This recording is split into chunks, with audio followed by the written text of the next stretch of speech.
করত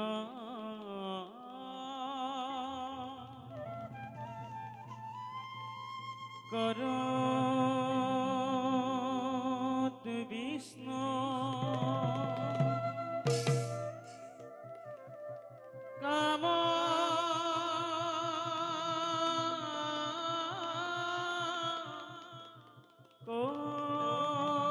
কোতিজিত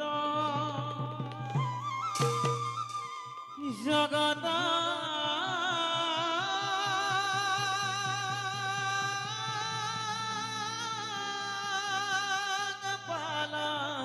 দেব সাধু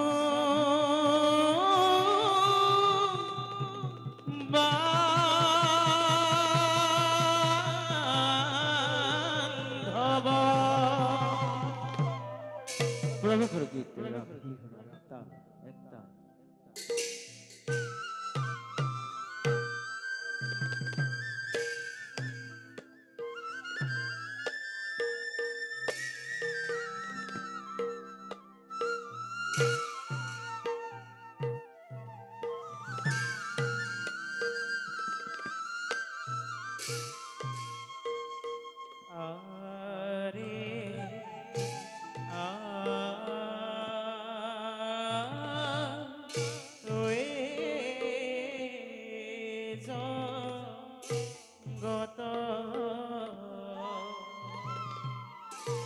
Oh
শান্তাকার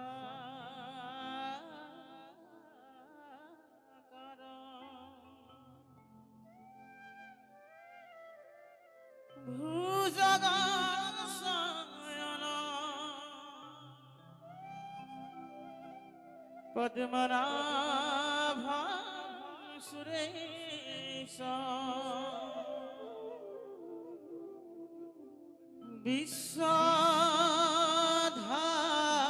বিশ্বধারং গগন সদৃশ মেঘবর্ণম শুভাঙ্গম লক্ষ্মীকান্ত কমলনয়ন যোগী ধ্যানগম্য বন্দে বিষ্ণু ভবভয়হরণং সর্বলোকৈকনাথ সর্বলোকৈকনাথ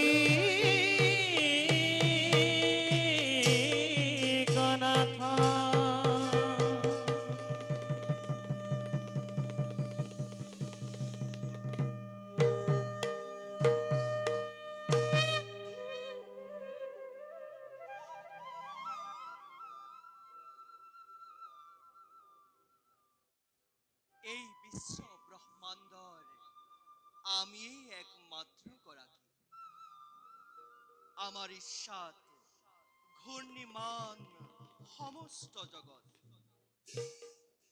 আমাৰে নিৰ্দেশ অনুক্ৰমে ব্ৰহ্মা ৰুদ্ৰ আদি কৰি দেৱগণে নিজ নিজ কৰ্মত হৈছে ব্ৰতী যিজনে নিজ কৰ্ম পৰিহাৰ কৰি ইন্দ্ৰিয় গণৰ বশীভূত হৈ সৃষ্টিৰ নিয়ম উলংঘা কৰিছে তেনেজনক আমি আমাৰ অস্তিত্বৰ কথা বাৰে বাৰে সোঁৱৰাই আহিছো সমাহিত মন লৈ ব্ৰহ্মবাদী সবে উচ্চাৰিছে আমাক ব্ৰহ্ম ব্ৰহ্ম বুলি যোগী সবে উচ্চাৰিছে পৰমাত্মা বুলি ভক্ত হবে নিতৌ কৰিছে আমাৰে নাম শ্ৰৱণ কীৰ্তন সেবিব লাগিছে আমাৰ দুখানি চৰণ একে ঈশ্বৰ ৰূপে ব্ৰহ্মবাদী যোগী আৰু ভকতৰ ভাৱৰ ৰাজ্যত বিচৰণ কৰি দিছো আমি মনোতুষ্টি আৰু সুসমিধান নিৰপেক্ষভাৱে এয়াই আমাৰ এয়াই আমাৰ উদ্দেশ্য ভ্ৰমণ সাধু সন্তক উদ্ধাৰৰ নিমিত্তে এই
পাইলা গোয়া সভাৰ ভিতৰ আৰে ৰাম হৰি ৰাম হৰি বোলা নিৰন্তৰ আৰে ৰাম হৰি ৰাম হৰি বোলা নিৰন্তৰ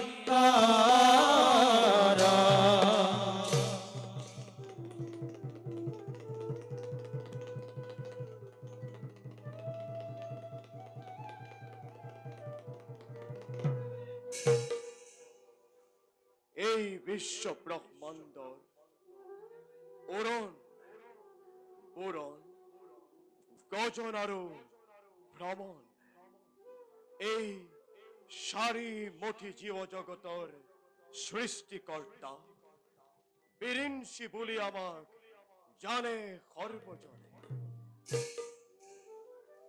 ঈশ্বৰৰ ইচ্ছাত জীবনেই সৃষ্টিৰ সুবিশাল কৰ্মজাল আমি কৰিলো ৰচনা তথাপিতো অতৃপ্ত বাসনা আমাৰ মৰি চিকা খেদি অসীম মৰুৰ প্ৰান্তত হল থাবমান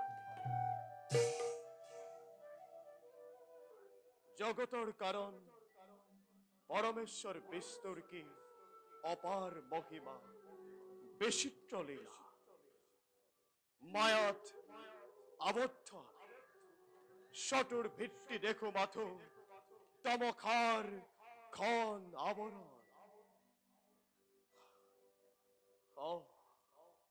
পরমেশ্বর বিষ্ণু আমাক করিছে আহ্বান সম্প্রতি যাও আমি প্রভু বিষ্ণু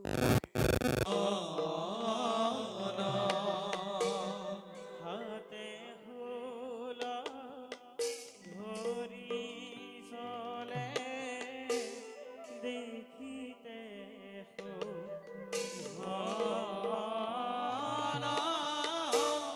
হাতে হুলা ধরি চলে দেখিতে ভুবন দেখিতে ভুবন কৌতুক্ষণে পাইলা গয়া সভাৰ ভিতৰ সভাৰ ভিতৰ ৰাম হৰি ৰাম হৰি বোলা নিৰন্তৰ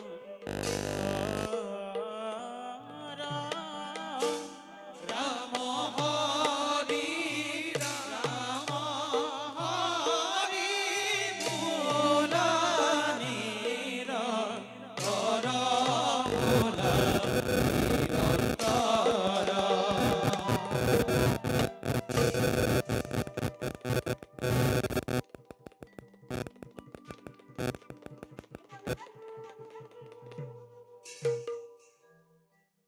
প্ৰজাপতি ব্ৰহ্মাই এই জীব জগৎ কৰিছে সৃষ্টি আৰু এই জীব জগৎ পালন কৰিছে প্ৰভু বিষ্ণুৱে আৰু মই ৰুদ্ৰ অন্যায় অধৰ্ম হলে তাক ধ্বংস কৰি সৃষ্টি ৰক্ষা কৰিছো এনেদৰে আমি তিনিওৱে অবিৰাম গতিত এই জগত ৰক্ষা কৰি আহিছো যাও প্ৰজাপতি ব্ৰহ্মা আৰু প্ৰভু বিষ্ণুৰ লগত সৃষ্টি ৰক্ষাৰ বিষয়ে আলোচনা কৰোগৈ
আৰু মহেশ্বৰৰ মানৱ সন্তান নাম মোৰ মহাকাশ।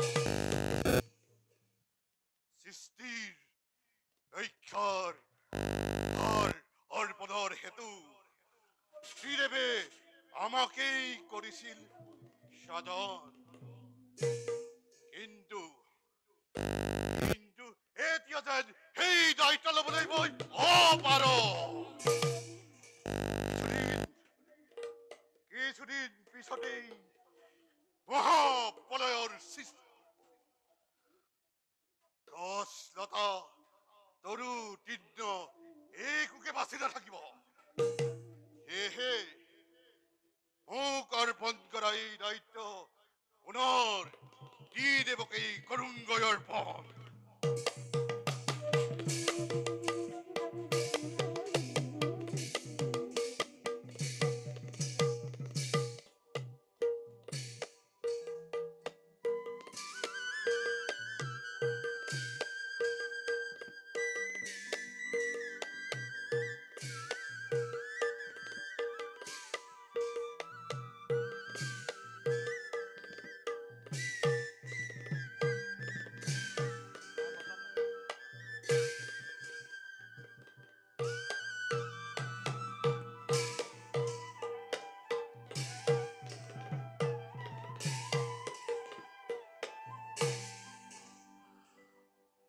প্ৰণাম প্ৰভু। প্ৰভু, পালন কৰিছে। আমি বিষ্ণুৱে সেই জীৱ জগত পালন কৰিছো। আৰু ৰুদ্ৰই সন্যায় অধৰ্ম হলে তাক ধ্বংস কৰি সৃষ্টি ৰক্ষা কৰিছে। এইদৰে আমি তিনিও অবিৰাম গতিত জগতখন ৰক্ষা কৰি আহিছো। নিশ্চয় প্ৰভু। কিন্তু কিন্তু কি প্ৰভু? কিন্তু হঠাৎ আমাৰ সৃষ্টিত অজানিতে সকলো উলট পালট হ'ব ধৰিছে। প্ৰভু, কাৰণ প্ৰজাপতিয়ে স্বজন কৰিবলৈ পাহৰিছে, আমি পালন কৰিবলৈ পাহৰিছো, আৰু ৰুদ্ৰই সংহাৰ কৰিবলৈ পাহৰিছে। যেনিয়ে দৃষ্টি নিক্ষেপ কৰিছো, তেনিয়েই আমাৰ সৃষ্টি ৰাজ্য পাপৰ দ্বাৰা নিমজ্জিত হৈ ধৰ্মক চুৰমাৰ কৰি অধৰ্মই এফালৰ পৰা গ্ৰাস কৰিব ধৰিছে। প্ৰভু, ইয়াৰ কিবা উপায় বিচাৰি পাইছেনে প্ৰজাপতি আৰু দেৱাদিদেৱ ৰুদ্ৰ? প্ৰভু, আমি এই যুগৰ শেষৰ কল্পত ভৰি দিছো। যুগৰ পৰিৱৰ্তনৰ সময়ত পৃথিৱীত নানা ধৰণৰ অন্যায় অধৰ্ম অপাৰ অমংগল আদিয়ে দেখা দিছে। তাক ৰোধ কৰিব পৰাৰ ক্ষমতা কাৰোৰে নাই। তাৰে অমংগলৰ সূচনা হৈছে নেকি প্ৰভু? চাৰিওদিশে কেৱল অন্ধকাৰ দেখিছো, কাৰণ গ্ৰাহে সকলো এফালৰ পৰা গ্ৰাস কৰি আনিছে। প্ৰভু, এটা কল্প শেষ হোৱাৰ লগে লগে আন এটি কল্পৰ আৰম্ভ হয়।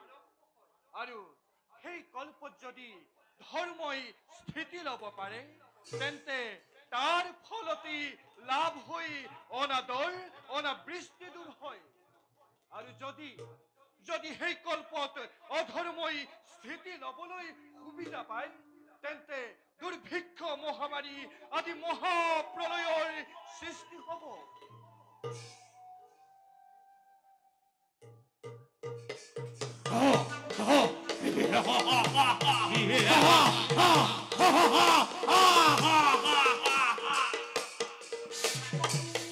প্ৰভু, প্ৰভু, মহাবিপদৰ আগ জাননী হলেই সৌৱা আকাশ মাৰ্গত ভীষণ তত্ত্ব, যাৰ ভয়ত পৃথিৱী হৈছে কম্পমান। প্ৰভু, অতি সোনকালেই সুদৰ্শন প্ৰহাৰ কৰি তাক কৰক নিধন। ভোলানাথ, হাতৰ শূল আকাশ মাৰ্গলৈ কৰক নিক্ষেপ। প্ৰভু,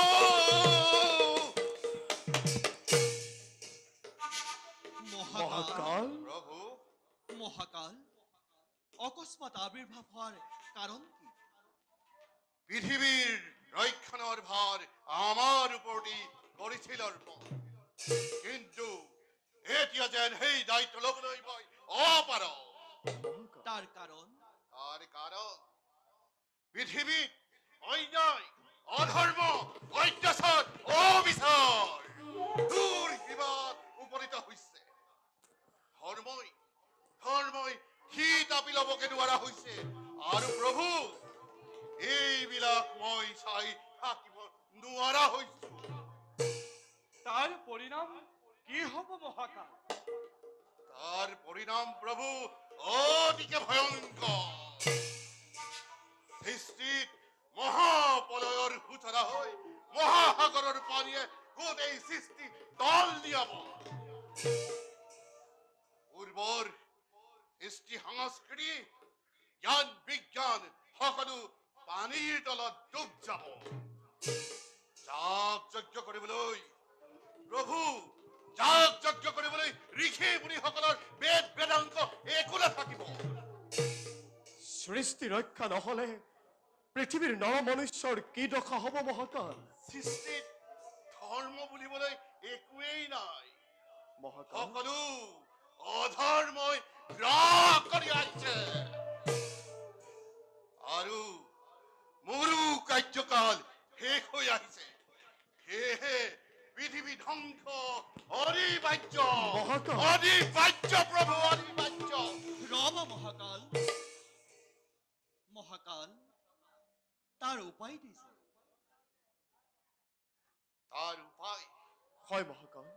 তাৰ উপায় পৃথিৱীৰ সপ্তদ্বীপৰ কেৱল জম্বুদ্বীপত ৰজা সত্যবত এই মহাপ্ৰলয়ৰ মাজতো বাচি থাকিব। তেওঁ দ্বাৰাহে সৃষ্টিৰ ভাৰ ৰক্ষা কৰিব পাৰিব। কিন্তু মনত ৰাখিব প্ৰভু, মহাপ্ৰলয়লৈ আৰু বেছি দিন নাই, মই আহিলোহে।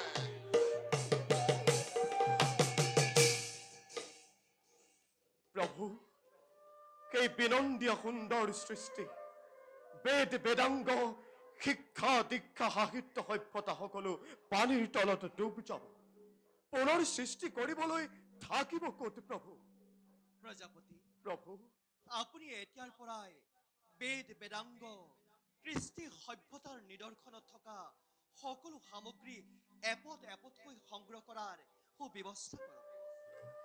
মহাপ্ৰলয়ৰ পাছত যাতে পিছৰ কল্পৰ মানৱে জ্ঞান আহৰণ কৰিব পাৰে তাৰ সুব্যৱস্থা কৰক। কিন্তু প্ৰভু, সকলোবোৰ সভ্যতা সংস্কৃতিৰ নিদৰ্শন ইমান সোনকালে সংগ্ৰহ কৰাটো নহয় সম্ভৱ। আৰু এনেহেন ভয়ংকৰ পৰিস্থিতিত কোন ক'ত কেনেভাৱে থাকিব তাৰ কোনো ঠিকনা নাই প্ৰভু। প্ৰজাপতি, প্ৰভু, সকলোবিলাকৰে কিছু আভাস ৰাখিব পৰা যায় তাৰ চেষ্টা কৰক।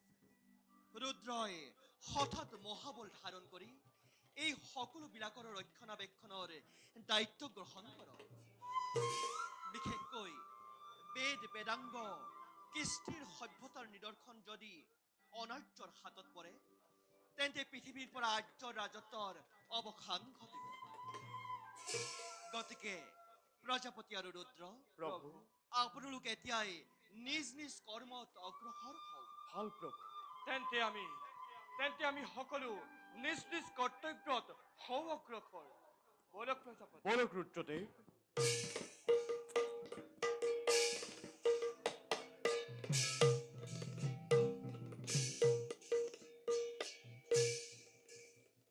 চাৰিওফালে কেৱল পানীয়েই পানী। এই মহাপ্ৰলয়ৰ সময়ত আমাৰ কি নবীন অৱতাৰৰ প্ৰয়োজন হ'ব, আমি তাকেহে ভাবি পোৱা নাই। ও হরি ও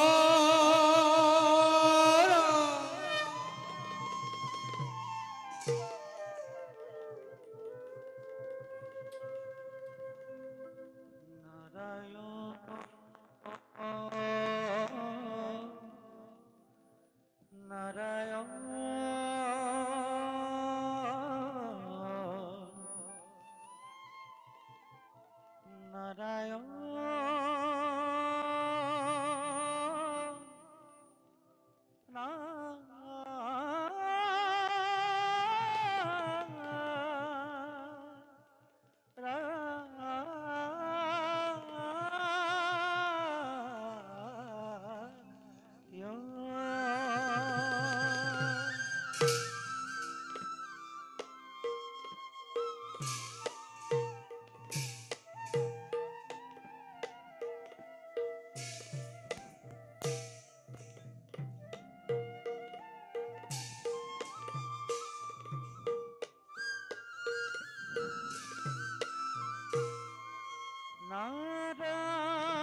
নারায়ণ প্রথমে প্রণাম ব্রহ্ম রূপী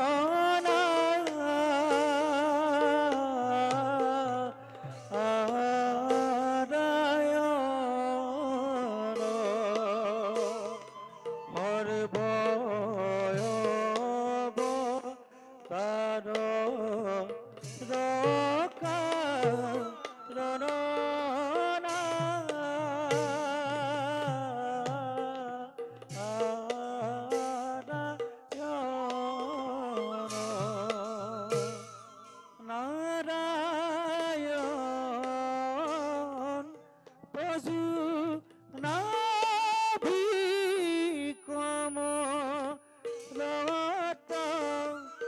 ব্রহ্মা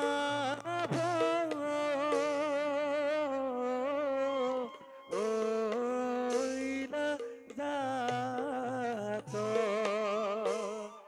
যুগে যুগে অবতার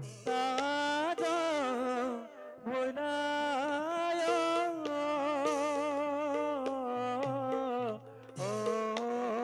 অক্ষয় খ্যাত যুগে যুগে অবতার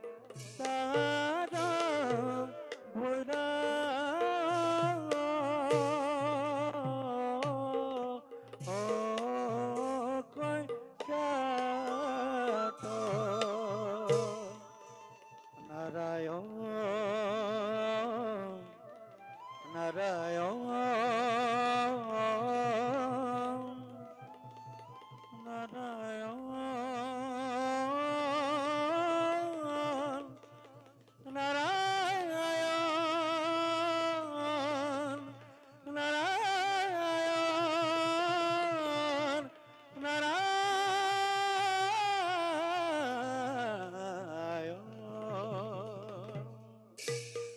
নারায়ণ নারায়ণ নারায়ণ প্রভু প্রভু প্রভু দেউৰী সৃষ্টিৰ মহাপালক মহাপ্ৰভু ভগৱন্ত আজি অকলে অকলে সংসাৰৰ কিবা সুবিমল চিন্তাত বিভোৰ প্ৰভু আমি জানো তাৰ কিবা সম্ভেদ পাওঁ দেউৰী প্ৰভু এক ভয়ংকৰ বিপদৰ সন্মুখীন হৈ ব্ৰহ্মা বিষ্ণু মহেশ আমি তিনিও উপায়হীন হৈ পৰিছো প্ৰভু এইমাত্ৰ মহাকালৰ আবিৰ্ভাৱ হৈ মহাকাল দেৱঋষি মহাকালৰ আবিৰ্ভাৱ হৈ দীঘল মহাপ্ৰলয়ৰ আগজাননী সেই মহাপ্ৰলয়ত মহাপ্ৰলয়ত মহাসাগৰৰ জলধাৰাই সমগ্ৰ পৃথিৱী বুঢ়াই পেলাব কোনো কতো বাচি নাথাকিব নাৰায়ণ একমাত্ৰ দৈত্য আৰু অসুৰবিলাক ভয়ংকৰ হৈ উঠিব প্ৰভু সেইবিলাক সংহাৰ কৰিবলৈ ৰুদ্ৰনো কিমান সময় লাগিব প্ৰভু দুষ্টক দমন আৰু সন্তক পালন কৰিবই লাগিব প্ৰভু দেৱঋষি তুমি কথাটো বৰ পাতলকৈ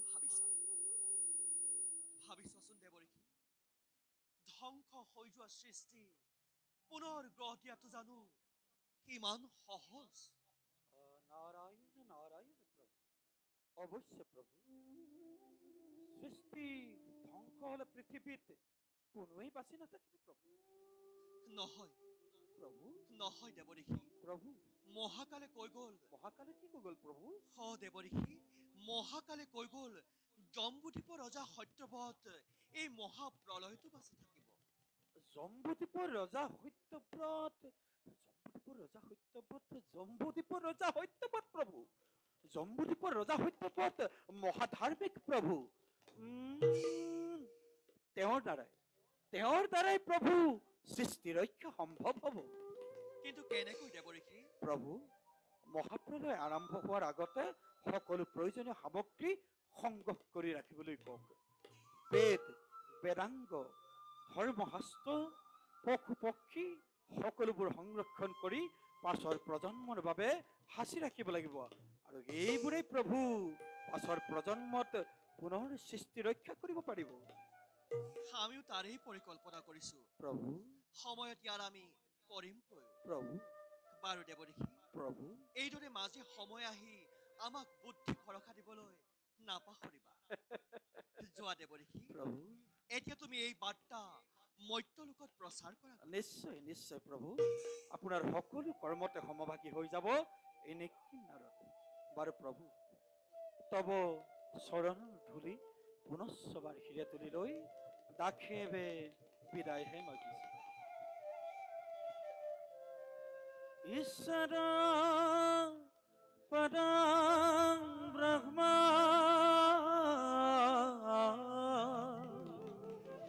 সচিদানন্দ বিগ্রহ অনাদিরাদির গোবিন্দ সর্বকারণাম কারণ সর্বকারণাম কারণ সর্বকারণাম কারণ সর্বকারণ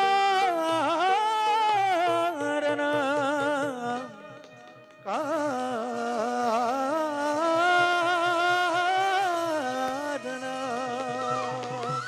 নারায়ণ নারায়ণ নারায়ণ সন্তকারম ভুজগশয়নম পদ্মনাভম সুরেশম विश्वधारं गगनसदृशं मेघवर्णं शुभांगं नारायण नारायण नारायण नारायण नारायण नारायण नारायण नारायण लक्ष्मीकान्तं कमलनयनं वीर ध्यान गम्यं वन्दे विष्णु भव भयहरं सर्वलोकैकनाथं नारायण नारायण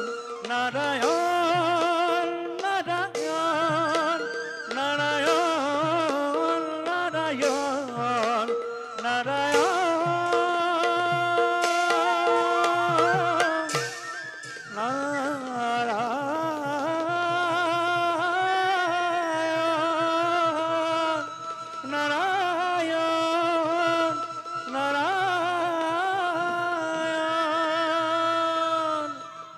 নারায়ণ নারায়ণ নারায়ণ।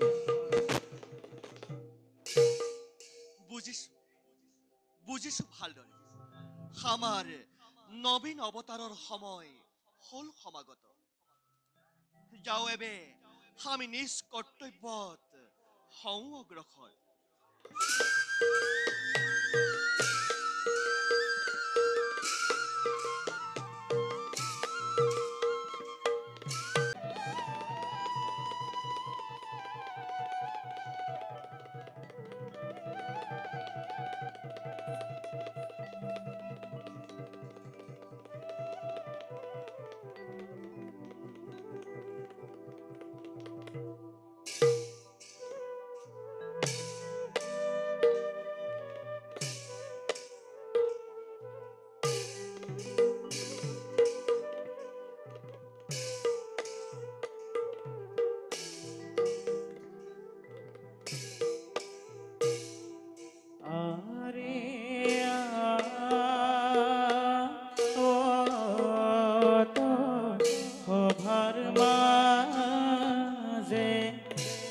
জগত জননী আরে লয় লাখে চলিয়া হে গজেন্দ্র মিরিয়ারে লয় লাখে চলিয়া হে গজেন্দ্র মিরি আরে মতে পাইলা গয়া সভা ভিতৰ আৰে ৰাম হৰি ৰাম হৰি বোলা নিৰন্তৰ আৰে ৰাম হৰি ৰাম হৰি বোলা নিৰন্তৰ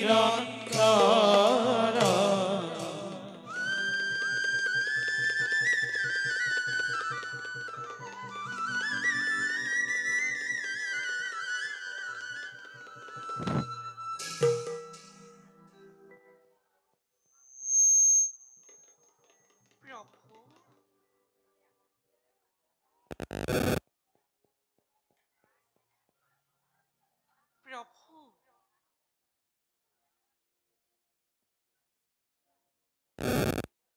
প্ৰভু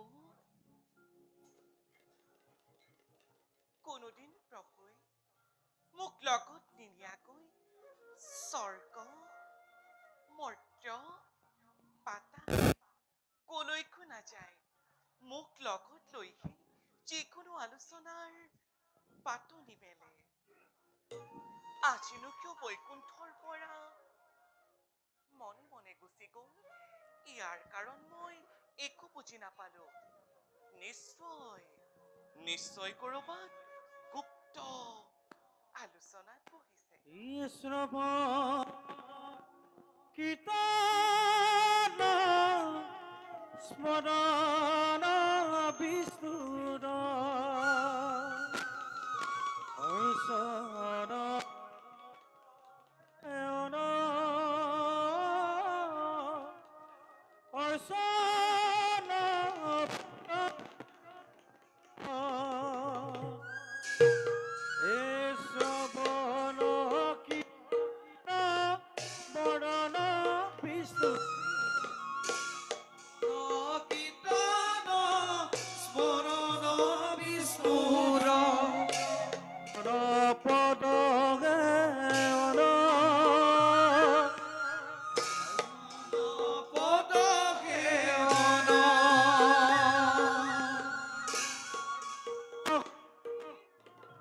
বন্দন বিষ্ণুৰ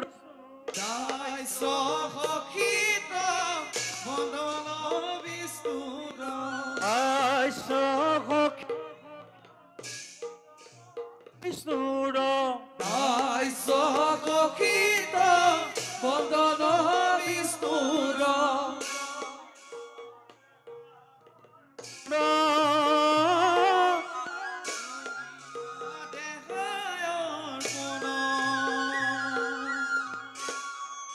নাৰায়ণ দেৱী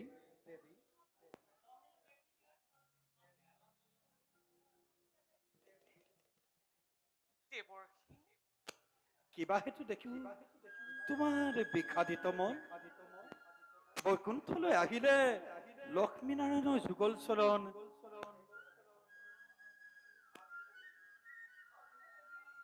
ইয়াৰ পৰা বঞ্চিত হলো আমি আপুনি ঠিকেই ভাবিছে দেৱী আজি প্ৰথম এই বৈকুণ্ঠপুৰী প্ৰভুবিহীন কোনোদিনে তেওঁ মোক লগত নিনিয়াকৈ নাথাকে নাৰায়ণ আজিহে তাৰ ব্যতিক্ৰম হল দেৱী প্ৰলয় ও মহা মহাপ্ৰলয়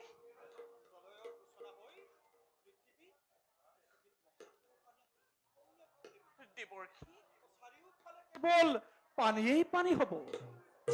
চাৰিওফালে পানী পানী হয় দেৱী। কতা মইচোন একো গমকে পোৱা নাই। আপুনি ক'ৰবাত প্ৰভুক লগ পাইছিল নেকি? ও তাকেইতো ক'বলৈ আহিছো দেৱী। ব্যক্ত কৰক।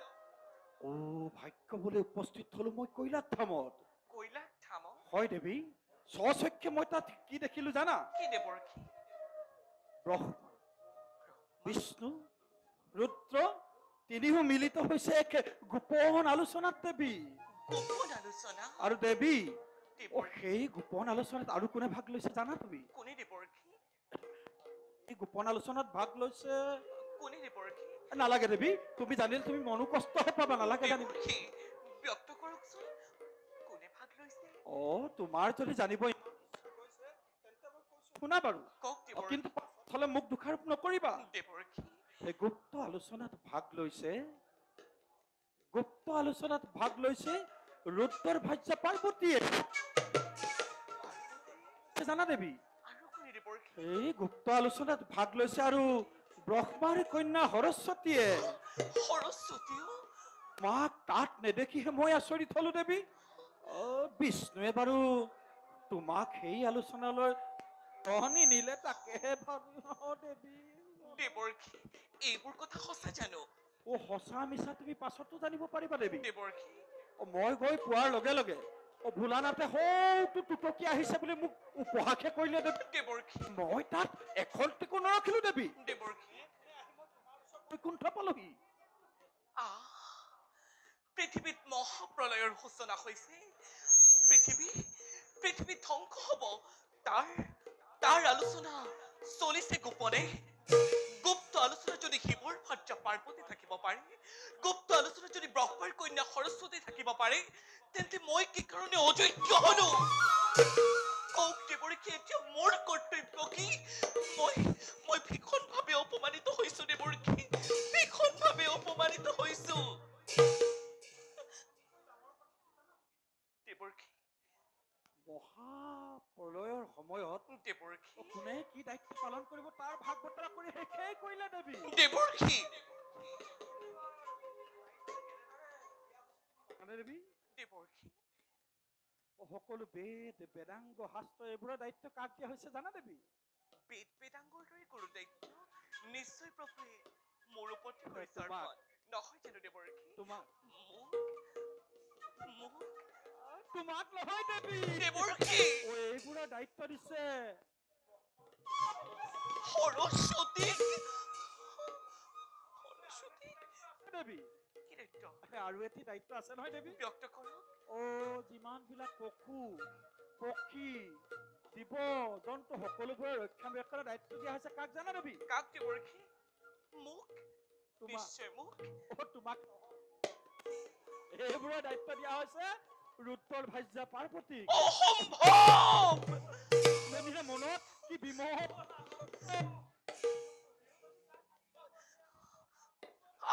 দেৱৰ্ষী নাৰায়ণ নাৰায়ণ। নুশুনাবা আৰু তেনেবোৰ গুপ্ত কাহিনী। কিয় আজি প্ৰভু এইবোৰ কথা মোৰ পৰা গোপনে ৰাখিছে? মই কি তেওঁৰ পত্নী নহয়?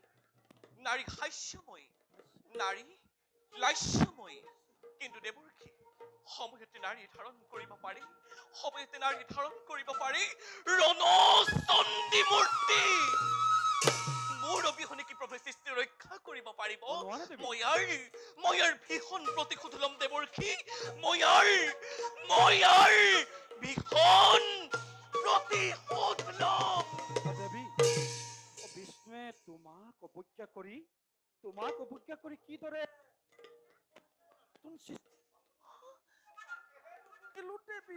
সেই সৃষ্টিৰ পাতনিক মই নিমিষতেই ৰুদ্ধ কৰি দিম।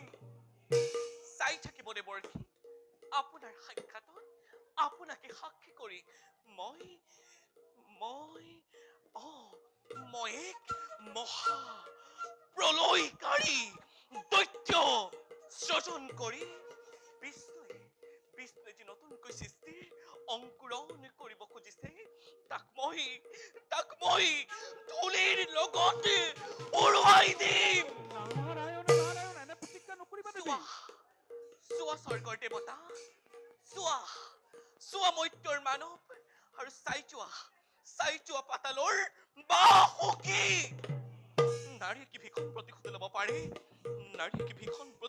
পাৰে, ও দেৱী, শান্ত হোৱা দেৱী, হোৱা দেৱী। তুমি এনে ভীষণ প্ৰতিজ্ঞা কৰিব বুলি মই ভবাই নাছিলো দেৱী। দেৱৰ্ষি, তুমি এনে ভীষণ প্ৰতিজ্ঞা কৰিব বুলি মই ভবা নাছিলো দেৱী।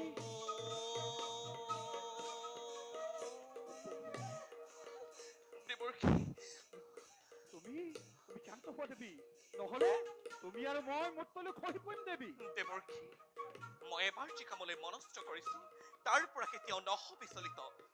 নাৰী চেদি, নাৰায়ণ নাৰী হিংসা পৰায়ণ, মহাপ্ৰলয়কাৰী দৈত্যৰ সৃষ্টি হবই হব। বিষ্ণুৰ সৃষ্টি ধ্বংস হবই লাগিব। কেনেকৈ বিষ্ণুৰ সৃষ্টি আজি মই কৰিম ধ্বংস? কেনেকৈ বিষ্ণুৰ সৃষ্টি মই কৰিম ধ্বংস? কেনেকৈ বিষ্ণুৰ সৃষ্টি মই কৰিম ধ্বংস?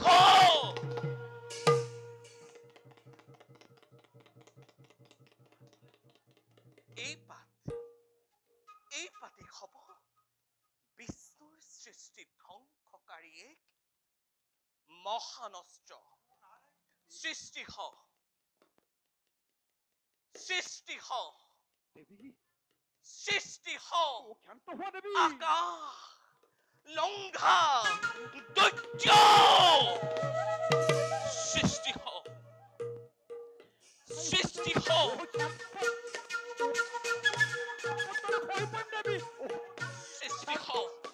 এনে নিৰ্ধাৰণ প্ৰতিজ্ঞা নকৰিবা দেৱী। আকাশ লংঘা দৈত্য। শান্ত হোৱা দেৱী, সৃষ্টি হ শান্ত হোৱা। সৃষ্টি হ দেৱী, শান্ত হোৱা। সৃষ্টি হ।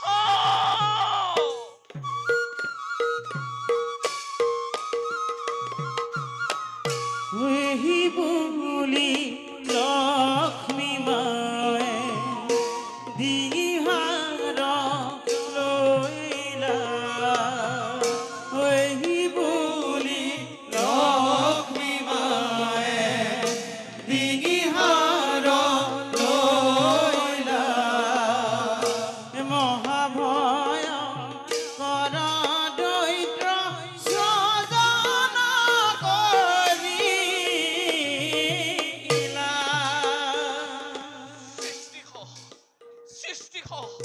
সৃষ্টি হ আকাশ লংঘা দৈত্য। সৃষ্টি হ আকাশ লংঘা দৈত্য। সৃষ্টি হ।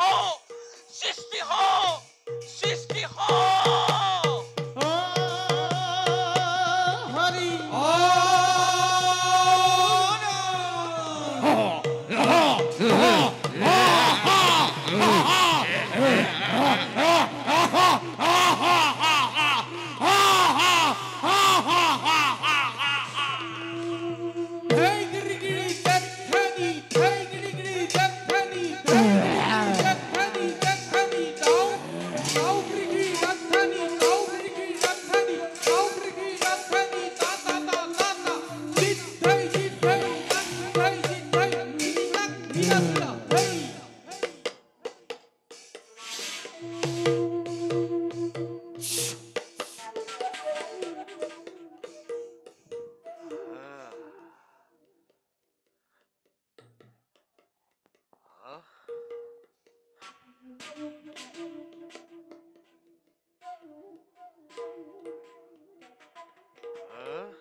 সৃজন মই তোক কৰিলো সৃজন। কোন তুমি? দিয়া তোমাৰ সত্য পৰিচয়। জগতৰ মাতৃ লক্ষ্মী। হে মাতৃ, কিয় মোক অকস্মাতে কৰিলা সৃজন? এই কাৰ্য মই কৰিম সাধন। শুন পুত্ৰ, মাতৃ, তোক সৃজন কৰা আহ, উদ্দেশ্য মহান মহান। আৰু কেইদিনমানৰ ভিতৰতে এই পৃথিৱীত মহাপ্ৰলয়ৰ সূচনা হ'ব। আহ, চাৰিওফালে কেৱল পানী, কেৱল পানী। পানী? মাতৃ, চাৰিওফালে যদি পানী হয়, তেন্তে আমি জীয়াই থাকিম কেনেকৈ? নাই, সম্ভৱ।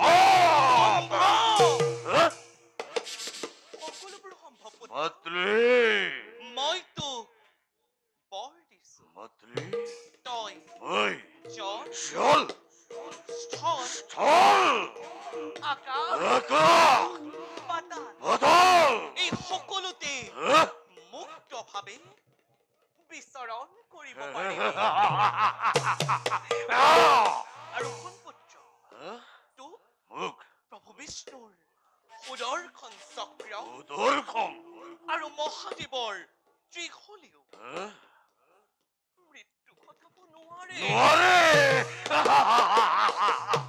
কাৰণ বেছ, তোৰ সৰ্বশৰীৰ মোৰ সৰ্বশৰীৰ অ' এই, আহ, আহ,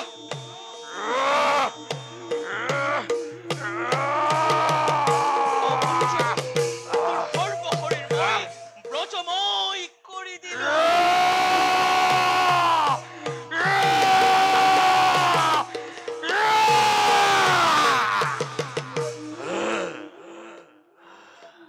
শুন পুত্ৰ, মাতৃ, এটি মাত্ৰ তই মোৰ আদেশ মতে কাম কৰি যাব লাগে। আদেশ, আদেশ কৰক মাতৃ। তেন্তে শুন, মাতৃ, আৰু কেইদিনমানৰ ভিতৰত কেইদিনমানৰ ভিতৰত এই পৃথিৱীতে মহাপ্ৰলয়ৰ সূচনা হ'ব। চাৰিওফালে কেৱল চাৰিওফালে পানী আৰু পানীহে থাকিব। পানী আৰু পানী। বেদ বেদাংগ কৃষ্টি সভ্যতা এই সকলোবোৰ পানীৰ তলত থাকিব। আহ, আৰু এইবোৰ এইবোৰ এইবোৰ নষ্ট হোৱাৰ আগতেই এইবোৰ নষ্ট হোৱাৰ আগতেই তই মই তই সেই সকলোবোৰ সংগ্ৰহ কৰিব লাগিব। বেছ, ঋষি মুনিসকলে এই খেমনিসকলে যাগ যজ্ঞ কৰিবলৈ আহ, বেদ বেদাংগ একোৱেই নাথাকিব। উম, আৰু মহাপ্ৰলয় শেষ হলে সেই বেদ বেদাংগবোৰৰ পৰাই তহঁতে মই, তহঁতে আমি তহঁতে নিজৰ সভ্যতা সভ্যতা বিস্তাৰ কৰিব পাৰিবি। বেছ, আৰু তেতিয়া এতিয়া চাই ল মাতৃ, চাই ল মাতৃ, চাই ল পুত্ৰ মাতৃ, দেৱতা দেৱতা!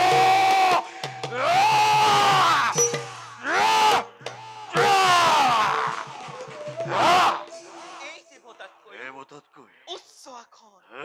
ল'ব পাৰিবি।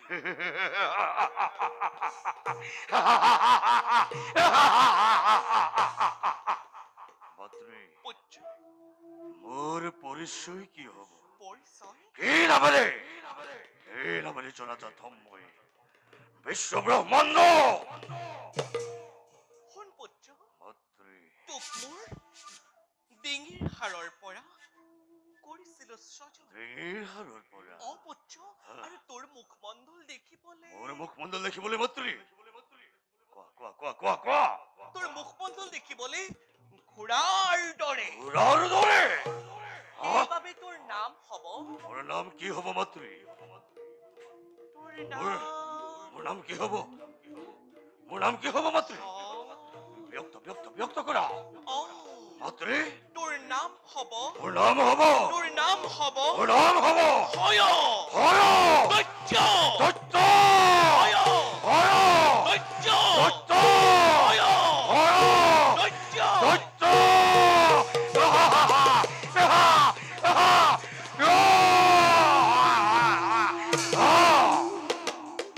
হয় নামেৰে তই জনাজাত হবি মাতৃ পুত্ৰ মোক অমৰত্ব কৰক প্ৰদান পুত্ৰ মাতৃ তোক অমৰত্ব বৰ দিয়াৰ মোৰ ক্ষমতা নাই মাতৃ মই তোক যিবোৰ কৰিছো প্ৰদান হা? সেইবোৰ অমৰত্ব বৰৰ নিচিনাই স্বৰ্গ স্বৰ্গ মৰ্ত মত্ত আৰু পাতাল পাতাল পাতাল কোনো বীৰেই তোক হত্যা কৰিব নোৱাৰে মাতৃ পুত্ৰ মোক আৰু এটা বৰৰ হৈছে প্ৰয়োজন আৰু এটা বৰ মাতৃ প্ৰকাশ কৰ এই দৈত্যৰ বংশ বৃদ্ধি কৰিবলৈ মোক এগৰাকী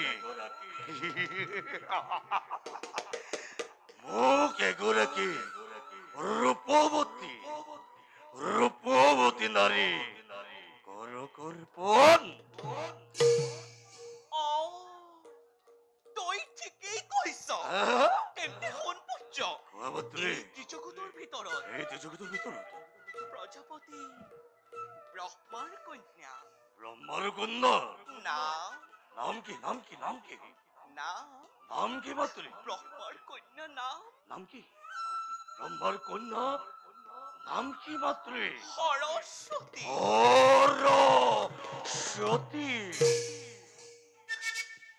সৰস্বতী সমান সৰস্বতী সমান জ্ঞানী জ্ঞানী মানি মানি আৰু ৰূপৱতী নাৰী নাৰী? এই তলৈকত অন্য কোনোৱেই নাই কোনোৱে নাই কোনোৱেই নাই পুত্ৰ যা মাতৃ যা পুত্ৰ মাতৃ চলে চলে বলে বলে কিম্বা কৌশল কৰি হলেও হ্যাঁ? ব্ৰহ্মাৰ কন্যা সৰস্বতী সৰস্বতী বিবাহ কৰগৈ বিবাহ কৰিম গৈ মনত ৰাখিবি মাতৃ মনত ৰাখিবি মাতৃ ব্ৰহ্মাৰ কন্যা সৰস্বতী ব্ৰহ্মাৰ কন্যা সৰস্বতী ব্ৰহ্মাৰ কন্যা সৰস্বতী সৌন্দৰ্যৰ ৰাণী সৌন্দৰ্য ৰাণী কৰিব লাগিব কৰিব লাগিব কৰিব লাগিব কৰিব লাগিব কৰিব লাগিব তোৰেই অৰ্ধাংগিনী অৰ্ধাংগিনী মনত ৰাখিবি মাতৃ ব্ৰহ্মাৰ কন্যা সৰস্বতী সৰস্বতী সৌন্দৰ্যৰ সৌন্দৰ্যৰ ৰাণী ৰাণী কৰিব লাগিব কৰিব লাগিব কৰিব লাগিব কৰিব লাগিব কৰিব লাগিব তোৰেই অৰ্ধাংগিনী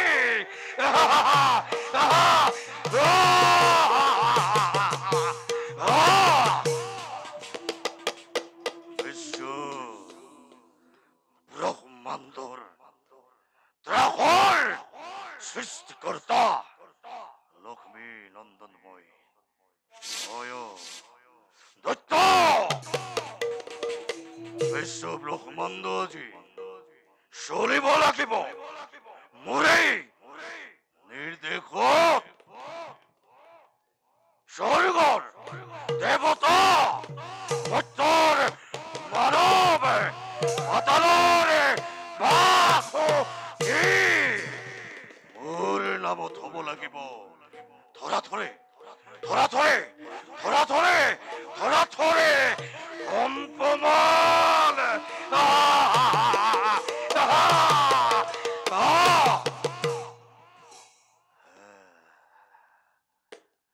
ব্ৰহ্মাৰ কন্যা সৰস্বতী ব্ৰহ্মাৰ কন্যা সৰস্বতী সৌন্দৰ্যৰ ৰাণী ৰাণী ৰাণী ব্ৰহ্মাৰ কন্যা সৰস্বতী সৰস্বতী সৰস্বতী সৌন্দৰ্যৰ ৰাণী কৰিব লাগিব আজি কৰিব লাগিব আজি মোৰেই অৰ্ধাং গিনি দেখিব জগতে বুজিব বিশ্বই দানৱৰ কৰ্তা কৰ্তা এই লক্ষ্মী নন্দন দত্তৰ পৰাক্ৰম বীৰত্ব অকতি কিমান কিমান কিমান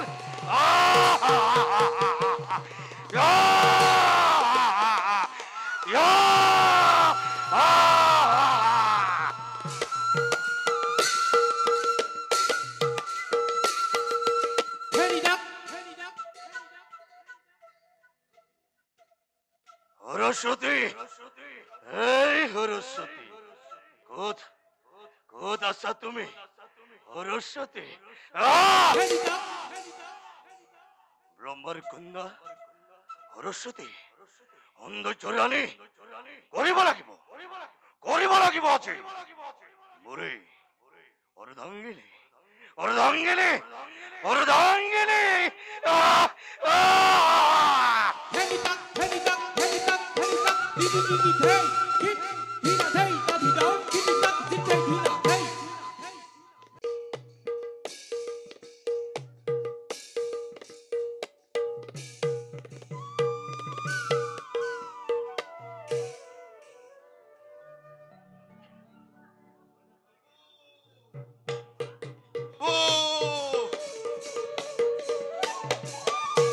পুনৰ আবিৰ্ভাৱ হোৱাৰ কাৰণ কি মহাকাল? প্ৰভু, মহাকাল, মহাপ্ৰলয় আৰম্ভ হোৱাৰ আগতে আন এক মহাপ্ৰলয়লৈ সাজু হওক। আৰু কি মহাপ্ৰলয় মহাকাল? মা লক্ষ্মী আয়ে পৃথিৱী ধ্বংসৰ কাৰণে এক মহা দৈত্যৰ কৰিছে চজন, আৰু সি এইফালে আহিব ধৰিছে। তাক বধ কৰা কাৰো সাধ্য নাই প্ৰভু। লক্ষ্মীয়ে দৈত্য স্বজন কৰাৰ কাৰণ কি মহাকাল? কাৰণ পিছে পৰেও গম পাব প্ৰভু। এতিয়া মাথো সাৱধান হোৱা। যাওঁ, মই মোৰ কৰ্তব্যত সাৱধান কৰিলো মই তোমালোকক।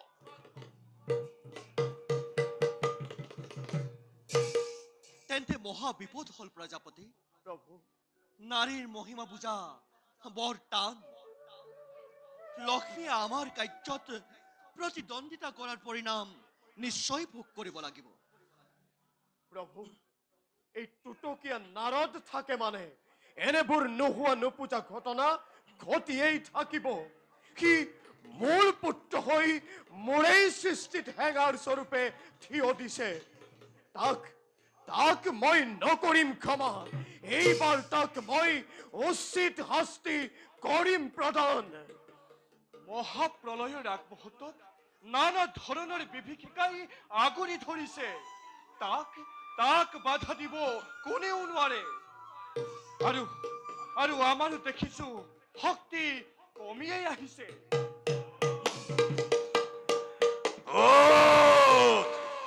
ক'ত আছো হেৰো? ব্ৰহ্মা, বিষ্ণু, ৰুদ্ৰ, ক'ত আছো হেৰো? ব্ৰহ্মাৰ কন্যা সৰস্বতী,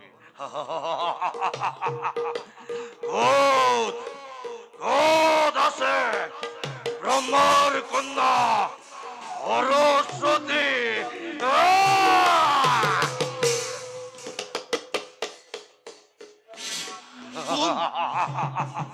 কোন তই মহাদৈত্য?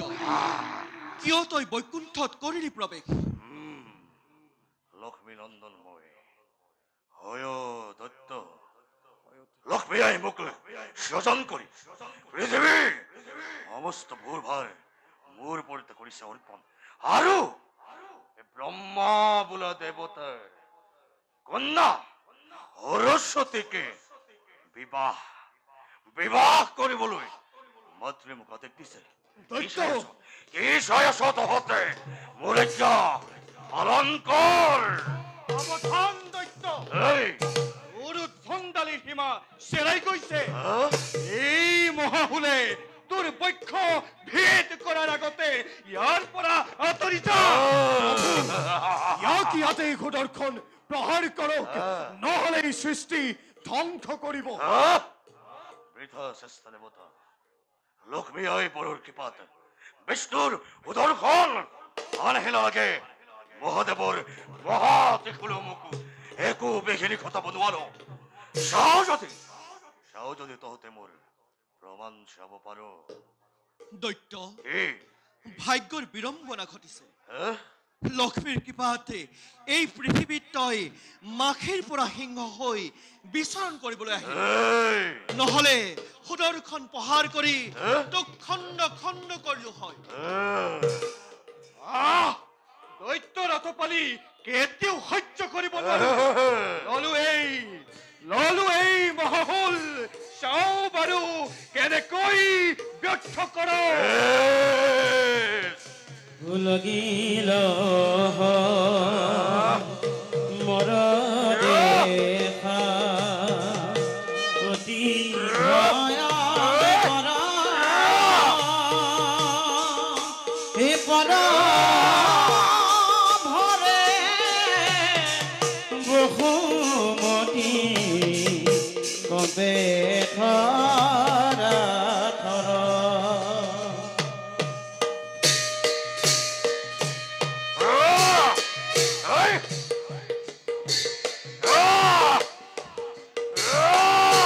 লাগিল মৰ দেখা অতি ভয়ং কৰ পদ ভৰে বহুমতি কম্পে ধৰা ধৰ আৰে পদ ভৰে বহুমতি কম্পে ধৰা ধৰ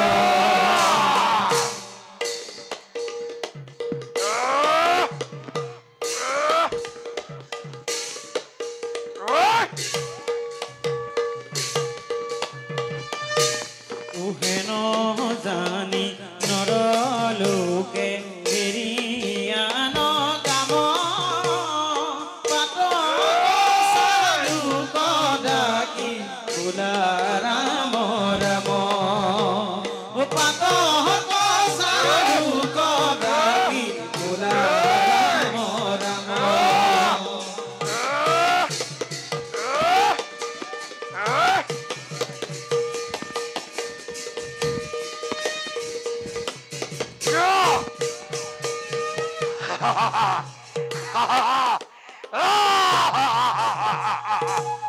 এদিকে কত তোৰ ক্ষুদ্ৰ শক্তি তহতক হাতে কলে দাসত্বৰ শিকল পিন্ধাই বন্ধ কৰি থম অন্ধকাৰ ভূতালত ক'ত ক'ত হে মহাপ্ৰলয় ক'ত হে মহাপ্ৰলয় এই হৰদত্তৰ জীৱিত থকা অৱস্থাত কোনো মহাপ্ৰলয় হ'ব নোৱাৰে মই বিশ্বৰ প্ৰহেলিকা মই বিশ্বৰ ধূমকেতু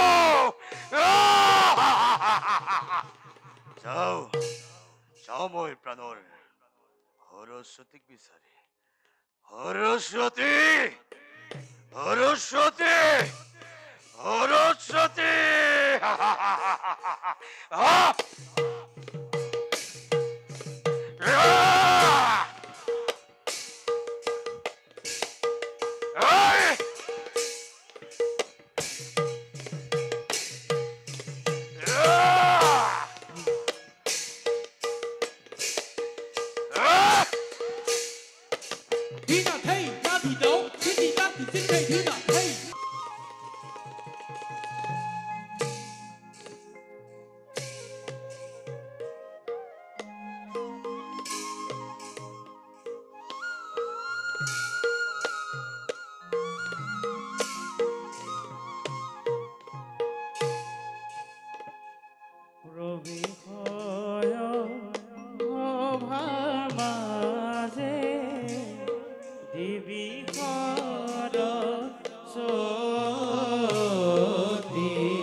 লয়লাখে চলে দেৱী বিধিৰ মতি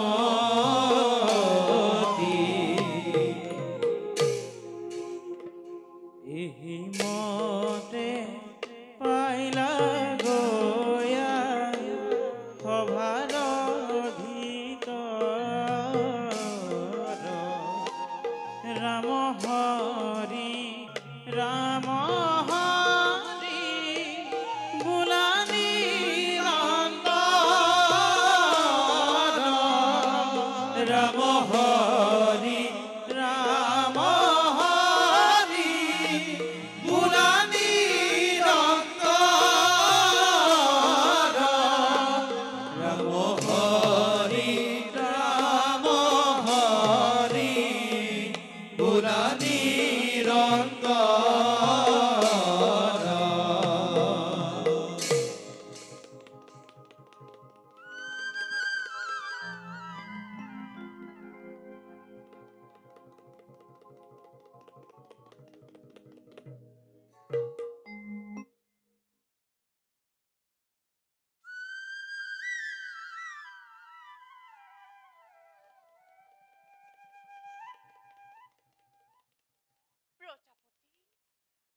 প্ৰজাপতি ব্ৰহ্মাৰ কন্যা পিতাৰ অধিষ্ঠাতী দেৱী মই নাম মোৰ সৰস্বতী ভাতৃ মোৰ নাৰদৰ বিনাৰ জংকাৰত জংকিত হৈ সুৰৰ মূৰ্ছনা প্ৰভুৰ আদেশ পালি এই জগতত কৰিছো মই কৰ্তব্য নিজৰ মোৰ দেখোন ইয়াত থকা বহু পৰে হ'ল যাওঁ নকৰি পলম নিজ কৰ্তব্য সকৈ অগ্ৰসৰ সৰস্বতী আই সৰস্বতী পিতা আই সৰস্বতী পিতা আই পিতা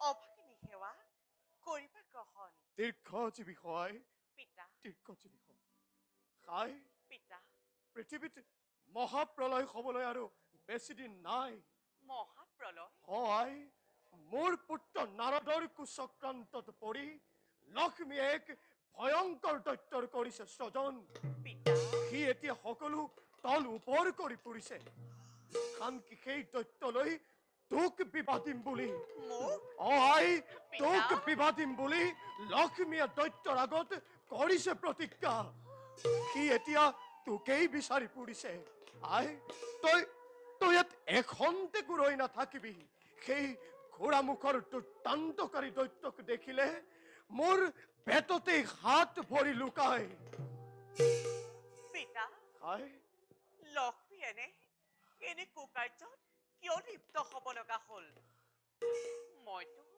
মইতো লক্ষ্মীৰ কোনো দোষ কৰা নাই আৰু লক্ষ্মীৰ এনে কুকাৰ্যত প্ৰভু বিষ্ণুৱে কেনেদৰে কৰিলে সমৰ্থ আই বিষ্ণুৱে সেইবোৰ গমকে নাপায় পিতা আমি তিনিওজনে মিলি মহাপ্ৰলয়ৰ বিষয়ে গোপনে আলোচনা কৰি আছিলো এতিয়া সেইবোৰ কথাৰ সম্ভেদ পাই বিষ্ণুৱে লক্ষ্মীৰ সহিতে এই বিষয়ে আলোচনা কৰিবলৈ গৈছে পিতা পিতা আই চাবা পিতা মই যদি সঁচাই তোমাৰ কন্যা সৰস্বতী হওঁ তেন্তে চাবা পিতা লক্ষ্মীয়ে যি পাতবহেল মোৰ বুকুলৈ নিক্ষেপ কৰিছে সেই পাতবহেল পুনৰ মই লক্ষ্মীৰ বুকুলৈ উভতাই পঠাম তেতিয়া লক্ষ্মী বুজিব এই জগতত লক্ষ্মী শ্ৰেষ্ঠ নে এই সৰস্বতী শ্ৰেষ্ঠ এতিয়া সেইবোৰ কৰাৰ সময় নহয় আই পিতা তই অতি শীঘ্ৰে এই স্থান কৰ পৰিত্যাগ সেই দৈত্যই তোক বিবাহ কৰোৱাৰ লগতে মোৰ সকলো জ্ঞান শাস্ত্ৰ হৰণ কৰিব পিতা আই তাৰ বাবে তুমি অকণো চিন্তা নকৰিবা মই মোৰ ব্যৱস্থা নিজেই কৰি ল'ম বাৰু পিতা তুমি এতিয়া যোৱা বেছ তেন্তে আই মই আহিলো তই তই ইয়াত এখন্তেকো ৰৈ নাথাকিবি আহ পিতা তোৰ বাবে মোৰ বৰ চিন্তা হৈছে আই যোৱা পিতা মই- তুমি মোৰ বাবে অলপো চিন্তা নকৰিবা মই আহিলো আই যোৱা মই আহিলো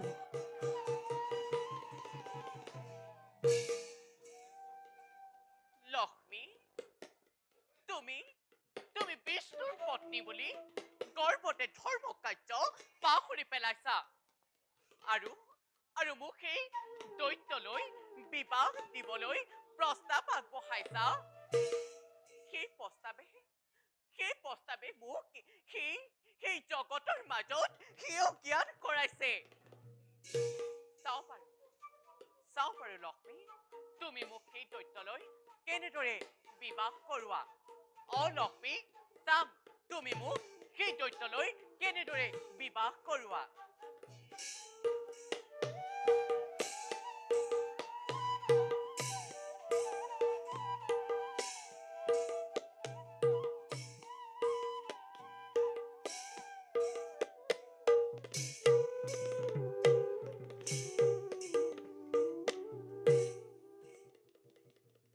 সৰস্বতী সৰস্বতী এই সৰস্বতী ক'ত ক'ত আছা সৰস্বতী কৰিব লাগিব আজি তোমাকে মোৰেই অৰ্ধাংগিনী সৰস্বতী সৰস্বতী সৰস্বতী এই!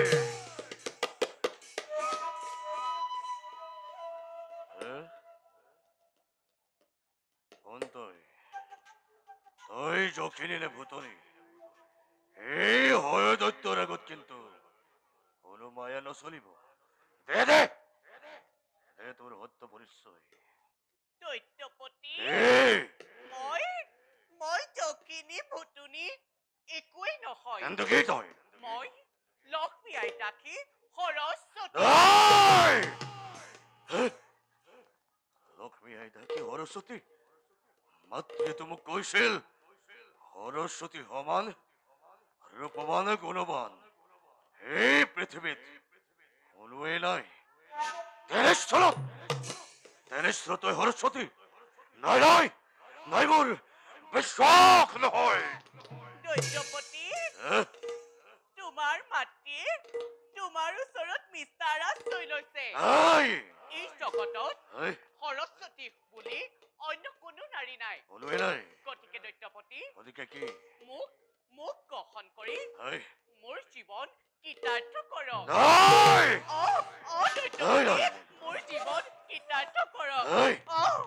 দৈত্যপতি মোৰ মাতৃ! জীৱন কৃতাৰ্থ কৰক মাতৃ তুমি আজি মোক ভীষণভাৱে পৰাধা কৰিছা নাই নাই এনে কৰপা সৰস্বতী গ্ৰহণ কৰিলে মোৰ এই দৈত্য শক্তি একেবাৰে ব্যৰ্থ নাই নাই মই মাতৃৰ কাষলৈ যাবই লাগিব মাতৃয়ে মোক ভীষণ প্ৰতাৰণা কৰিছে মাতৃ আঁতৰি যা মোক কৃতাৰ্থ কৰক আঁতৰি যা তই মোৰ সন্মুখৰ পৰা কৃতাৰ্থ কৰক আঁতৰি যা মোক কৃতাৰ্থ মাতৃ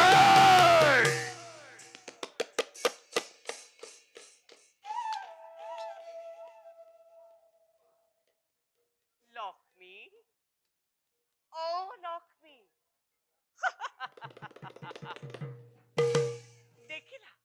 দেখিলা লক্ষ্মী তুমি মোৰ বুকুলৈ যিপাত ব্ৰহ্মশেল নিক্ষেপ কৰিছিলা সেইপাত ব্ৰহ্মশেল পুনৰ মই তোমাৰ বুকুলৈ উভতাই পঠাইছো চাও বাৰু এইবাৰ তুমি কেনেদৰে ৰক্ষা পৰা এইবাৰ তুমি নিশ্চয় বুজিবা এই জগতত তুমি শ্ৰেষ্ঠ নে এই সৰস্বতী শ্ৰেষ্ঠ যাও এই কাৰ্য মই ভালদৰে নিৰীক্ষণ কৰোঁগৈ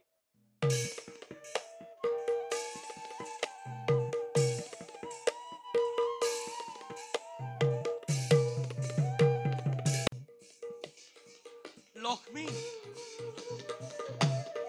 লক্ষ্মী লক্ষ্মী আজি আকৌ লক্ষ্মীৰ কিহৰ প্ৰয়োজন হ'ল মইতো আপোনাৰ প্ৰিয় লক্ষ্মী নহয় লক্ষ্মী তোমাৰ এনে অবিবেচক কাৰ্যই আমাক দেৱ সমাজত ঘৃণনীয় কৰি তুলিছে। আমি জগত কৰ্তা ঈশ্বৰ আৰু তুমি জগতৰ মহালক্ষ্মী। আমাৰ কাৰ্যত প্ৰতিদ্বন্দ্বিতা কৰাৰ পৰিণাম কি হ'ব পাৰে তুমি অলপো বুজি পোৱা নাই? আপুনি এইবোৰ কি কৈছে প্ৰভু? মই একো বুজি পোৱা নাই, মোক ভালদৰে বুজাই কওক। শুনা লক্ষ্মী, আৰু কিছুদিনৰ পাছতেই পৃথিৱীত মহাপ্ৰলয়ৰ সূচনা হৈ মহাসাগৰৰ জলধাৰাই সমগ্ৰ পৃথিৱী ডুবাই পেলাব। কিন্তু তাৰ আগতেই তুমি ভীষণ দৈত্য সৃজন কৰি প্ৰলয়ৰ সূচনা কৰি আমাৰ লগত প্ৰতিদ্বন্দ্বিতা কৰিব খুজিছা। আপোনালোকৰ আলোচনাত যদি শিৱৰ ভাৰ্যা পাৰ্বতী থাকিব পাৰে, আপোনালোকৰ আলোচনাত যদি ব্ৰহ্মাৰ কন্যা সৰস্বতী থাকিব পাৰে, তেন্তে মই কি কাৰণে অযোগ্য হলো যে আপোনাৰ পত্নী হৈও সেই আলোচনাত ভাগ ল'ব নোৱাৰিলো? সেই কথা তোমাক কোনে ক'লে? মোক কোনেও ক'ব নালাগে, মই নিজেই জানিব পাৰিছো। বুজিছো, তুমি দেৱঋষি নাৰদৰ কোচ চক্ৰান্তত পৰি এনে ঘৃণনী কৰ্মত লিপ্ত হলা। নিমাত কিয় লক্ষ্মী? তুমি নিমাত কিয়? তুমিতো জানিব লাগিছিল সঁচাক মিছা আৰু মিছাক সঁচা কৰাটো নাৰদৰ যুগে যুগে ধৰি চলি আহিছে। জগতবাসীৰ আগত নাৰদ এজন তুতকীয়া হিচাপে জনাজাত। নাৰদ, দেৱঋষি নাৰদ এজন জ্ঞানী মানি ঋষি। ইমান মিছাৰ আশ্ৰয় তেওঁ কেতিয়াও নলয়। আপুনিহে মোক প্ৰতাৰণা কৰিছে। এই জগতৰ ভিতৰত ব্ৰহ্মাৰ কন্যা সৰস্বতী সমান, শিৱৰ ভাৰ্যা পাৰ্বতী সমান জ্ঞানী মানি ৰূপৱতী নাৰী এই ত্ৰৈলোক্যতন্য কোনো নাই বুলি এই বিষ্ণুপ্ৰিয়া লক্ষ্মীৰ সেই ক্ষমতা আছে নে নাই, তাক আজি মই প্ৰমাণ দেখুৱাইছো। আৰু আপোনাৰ সন্মুখত প্ৰতিদ্বন্দ্বী ৰূপে থিয় দিছো। যদি সামৰ্থ্য আছে প্ৰতিৰোধ কৰক। তুমি দাম্ভিক, তুমি গৰ্বিতা। প্ৰভু, তুমি আজি বিষ্ণুপ্ৰিয় লক্ষ্মী নোহোৱা। প্ৰভু, তুমি কোন জানা? মই তুমি কোনোবা দানৱী নহয়। ইয়াৰ পৰিণাম কি হ'ব পাৰে তুমি এবাৰো ভাবি নাচালা? পৰিণামলৈ ভয় কৰি এই লক্ষ্মীয়ে কৰ্তব্যত আগবঢ়া নাই। লক্ষ্মীক প্ৰতাৰণা কৰাৰ পৰিণাম আজি কেনে ভীষণ হ'ব পাৰে স্বয়ং বিষ্ণুৱেও বুজক। ভুল কৰিলা লক্ষ্মী, তুমি ভুল পথেৰে পৰিচালিত হলা আৰু ইয়াৰ পৰিণামতকে মৰ্মান্তিক হ'ব।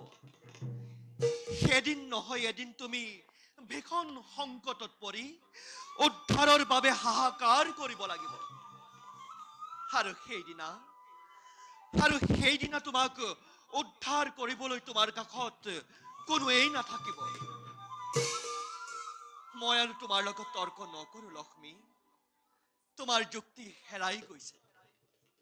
মই আহিলো লক্ষ্মী, কিন্তু যোৱাৰ আগতে এটি কথা কওঁ শুনা লক্ষ্মী। ইও এক কৰ্মফল।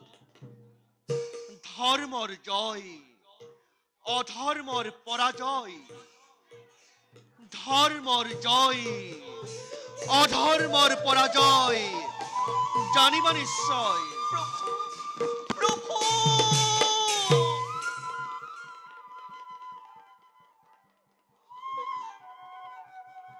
নাই, এই লক্ষ্মী ইমান অবলা নহয় যে কাৰোবাৰ চাতুৰি কথাত ভুল যাব। মহাপ্ৰলয়ত পৃথিৱী ধ্বংস হ'ব আৰু এক নতুন পৃথিৱীৰ যাতে সূচনা নহয় তাৰ প্ৰতি লক্ষ্য ৰাখিহে মই ভীষণ দৈত্য কৰিলো সৃজন। মাত্ৰে পুত্ৰ মাত্ৰে পুত্ৰ মাত্ৰে মাত্ৰে মাত্ৰে পুত্ৰ কিয় তুমি মোক বিশ্বাসঘাতকতা কৰিলা? বিশ্বাসঘাতকতা? তই কি বিশ্বাসঘাতকতাৰ কথা কৈছ পুত্ৰ? হে? মই একো বুজি পোৱা নাই। মাতৃ সৰস্বতী বোলা কুৰূপা নাৰীগৰাকীক মোক বিবাহ কৰিবলৈ কিয় তুমি মোক আদেশ দিছা? কি সৰস্বতী কুৎসিত নাৰী? কুৎসিত নাৰী তোক কোনে ক'লে? ওৰা মোক কোনেও ক'ব নালাগে। সৰস্বতীয়ে আহি মোৰ ওচৰত নিজেই ব্যক্ত কৰি থৈছে। আৰু ওৰা মাতৃ মোৰ চক্ষু অন্ধ নহয়। পুত্ৰ তই ভুল বুজিছ। হে? সৰস্বতী সমান জ্ঞানী মানি ৰূপৱতী নাৰী এই তলৈকত অন্য কোনোৱেই নাই। কোনোৱেই নাই? যাৰ ৰূপৰ বৰ্ণনা কৰি শেষ কৰিব নোৱাৰি। মিছা। তই নিশ্চয় কোনোবা অন্য নাৰীক লগ নাই মাতৃ মই সকলোবোৰ জানিব পাৰিছো। এই বিশ্ব ব্ৰহ্মাণ্ডত বিশ্বব্ৰহ্মাণ্ড যিমানবিলাক সুন্দৰী আছে সকলোবোৰ তোমাৰে দাসী। নহয় আৰু সৰস্বতীও সৰস্বতীও তোমাৰে দাসী ভুল। নহয়। গতিকে মই দাসীক কেতিয়াও বিবাহ বিবাহ নকৰাও। পুত্ৰ দাসীক বিবাহ কৰালে মই চিৰদিন দাস হৈ থাকিব লাগিব। ভুল ভুল পুত্ৰ তই ভুল বুজিছ। মাতৃ। মোৰ কোনো দাসী নাই। হে? এইবোৰ সকলো মিছা কথা। তই মিছা কথাত ভুল নাযাবি পুত্ৰ। এই! তই মিছা কথাত ভুল নাযাবি। ওৰা! সঁচা মিছা নাজানো একোকে জানো মাত্ৰ মোৰ কৰ্তব্য নিজৰ। পুত্ৰ ওৰা মাতৃ মোৰ ভীষণ প্ৰতিজ্ঞা। প্ৰতিজ্ঞা দাসীক কেতিয়াও বিবাহ নকৰাও। পুত্ৰ আৰু ওলা মাতৃ মইতো তোমাৰ গৰ্ভজাত সন্তান নহয়। তুমি তোমাৰ প্ৰয়োজনক তুমি মোকে সৃষ্টি কৰিছিলা আৰু তোমাক দেখিলে মোৰ মাতৃভাৱ নাজাগে কদাপি। গতিকে মাতৃ দাসীক বিবাহ কৰাতকৈ বিবাহ কৰোৱাতকৈ মই তোমাকেই বিবাহ কৰাম। মাতৃ দাসীক বিবাহ কৰোৱাতকৈ মই তোমাকে বিবাহ কৰাম। কোন মুখে তই এনেই ঘৃণিত বাক্য কৰিছ উচ্চাৰণ? ছি! তোৰ মুখ চাব নাপাই তোক স্বজন কৰি মই মহা ভুল কৰিলো। এই দেৱ সমাজলৈ মই আনিলো। মোৰ সন্মুখৰ পৰা আঁতৰি যা। আঁতৰি যা। না মাতৃ ভুল কৰিলা এখন ভুল কৰিলা। এতিয়া ভুলৰ প্ৰায়শ্চিত্ত কৰা। আৰু শুনা মাতৃ এই পুত্ৰ ভাৱ কৰি পৰিহাৰ। লক্ষ্মী মোৰ হৃদয়ত চিৰদিনৰ বাবে জিৰণি লোৱাহি। লক্ষ্মী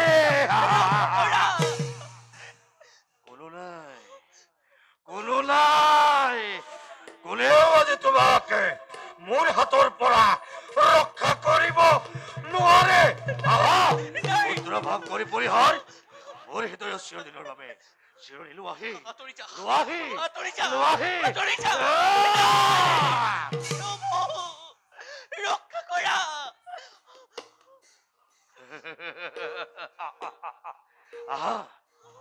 পুত্ৰ ভাৱ কৰি পৰিহাৰ মোৰ হৃদয়ত চিৰদিনৰ বাবে জিৰণি লোৱাহি।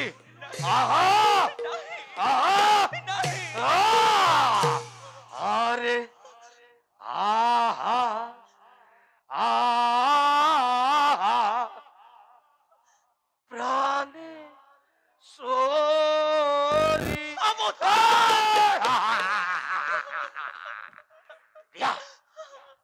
দিয়া দিয়া দিয়া দিয়া আলি গল ওই ওৰে তোমাৰ বিহনে মোৰ লক্ষ্মী এই নৰহে নৰহে এই লক্ষ্মী নৰহে জীৱন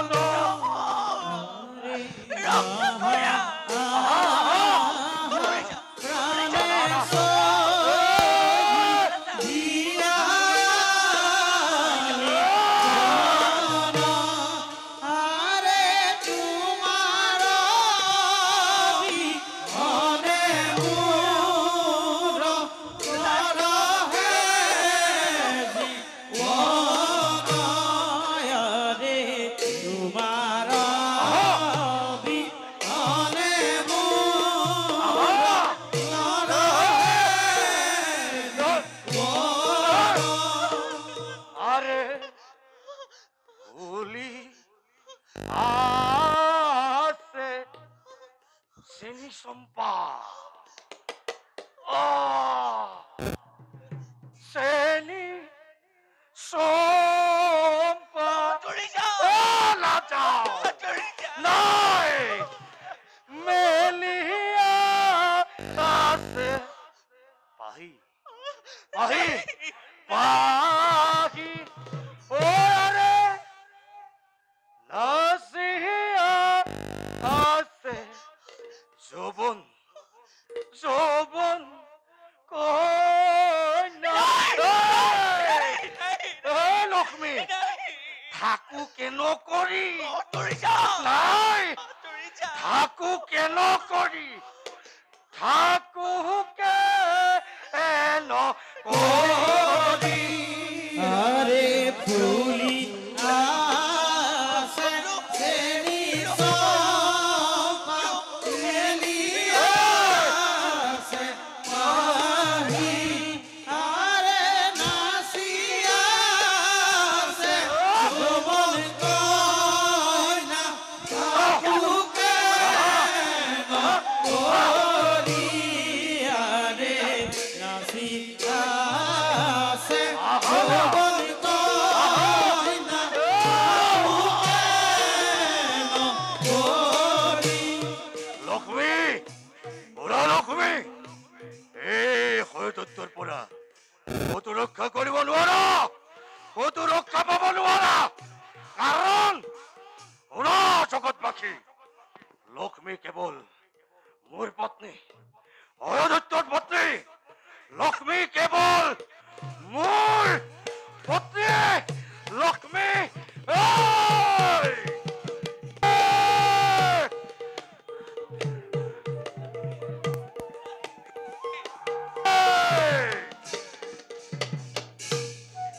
এতিয়া কেনে লাগিছে লক্ষ্মী তুমি জগতৰ মাতা হৈ যি ঘৃণনীয় কৰ্মত লিপ্ত এতিয়া তাৰ প্ৰতিফল ভোগ কৰিবলৈ সাজু হোৱা ভীষণ দৈত্য স্বজন কৰি আমাৰ সৃষ্টি ধ্বংস কৰিবলৈ গৈ এতিয়া নিজেই লজ্জা নিবাৰণৰ বাবে সৌ মহাসাগৰত ডুব যাব লাগিব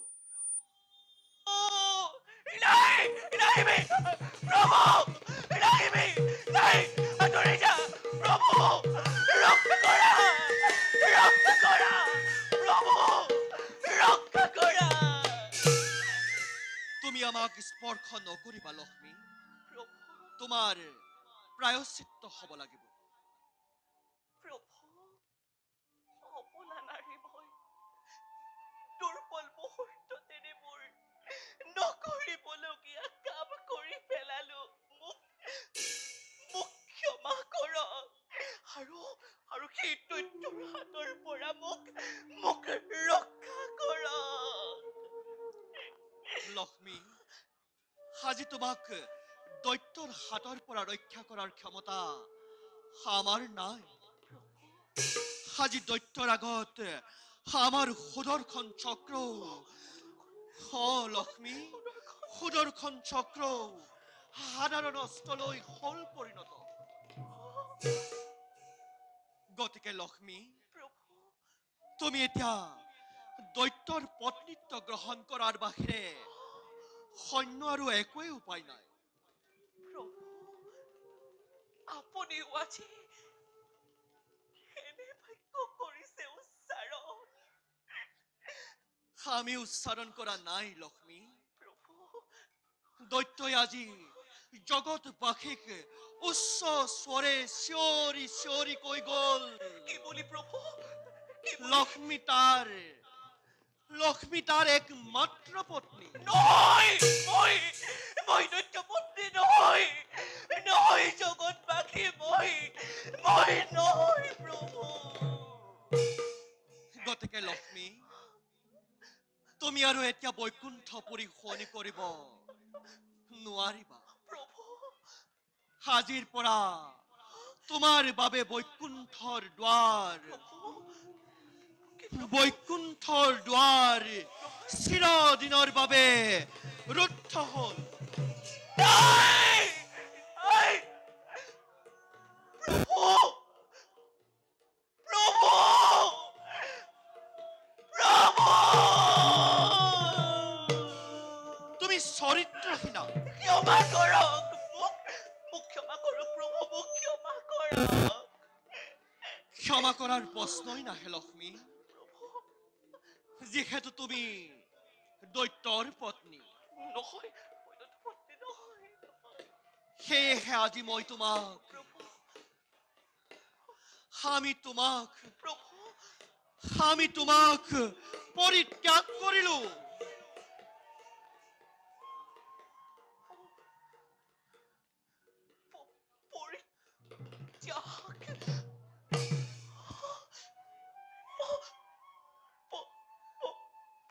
পৰিত্যাগ! নাই! নাই!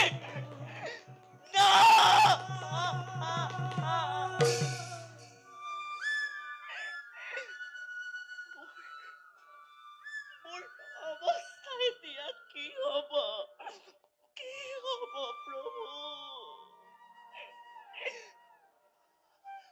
স্বৰ্গ, স্বৰ্গ, মৰ্ত্য মৰ্ত্য, আৰু পাতাল, সেই তিনিও লোকতে লুকাই থাকি তুমি দৈত্যৰ পৰা হাত সাৰিব নোৱাৰিবা। যিহেতু তুমি তাক অমৰত্ব বৰ প্ৰদান কৰি স্ৰজন কৰিছা, এতিয়া তুমি লজ্জা নিবাৰণৰ বাবে সৌ মহাসাগৰত ডুবকৈ থাকিব লাগিব।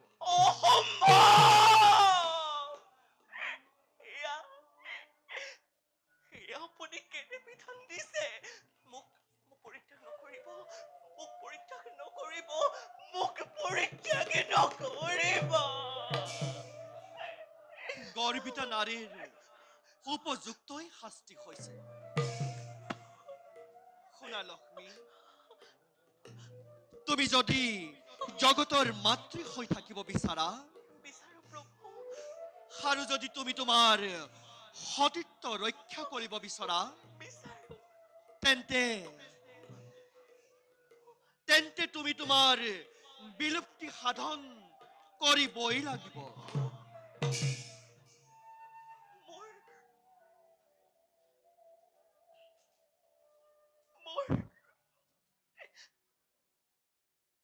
মোৰ মৃত্যুৱেই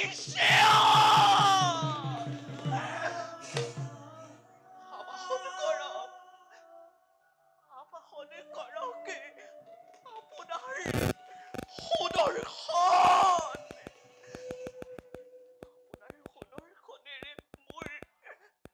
মোৰ মুণ্ড ছেদন কৰি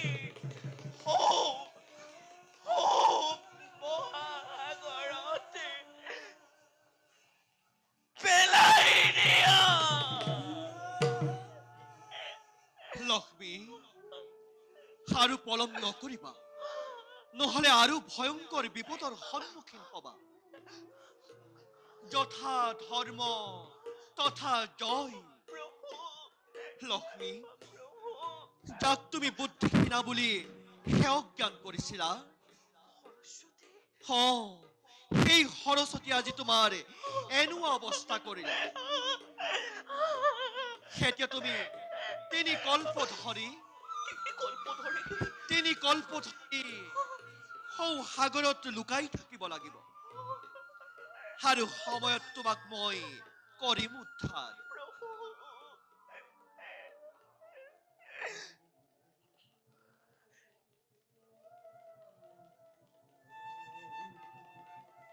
সেই জগতবাসী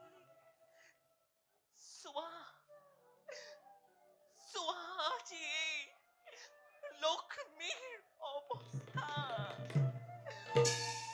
যি লক্ষ্মী এদিন প্ৰভুৰ সৈতে সেই বৈকুণ্ঠপুৰী শুৱনি কৰি আছিল, সেই লক্ষ্মীয়ে আজি সামান্য এটি ফুলৰ বাবে প্ৰভু কক্ষচ্যুত ধূমকেতুৰ দৰে এই মহাকাশৰ পৰা খহি পৰি মহাসাগৰত ডুব যাব।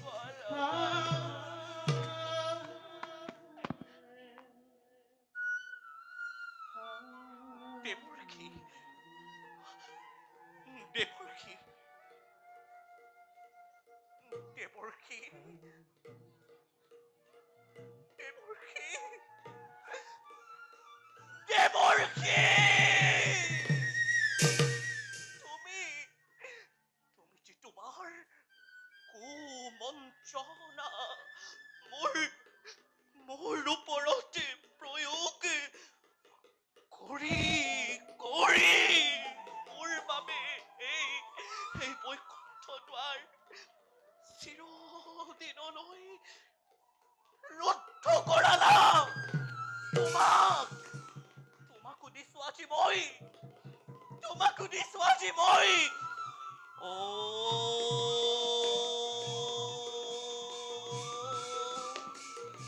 মহা অভিশাপ।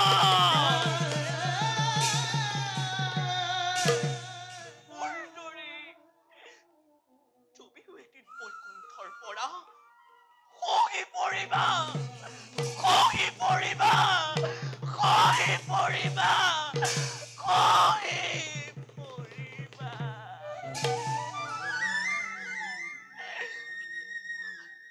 প্ৰভু,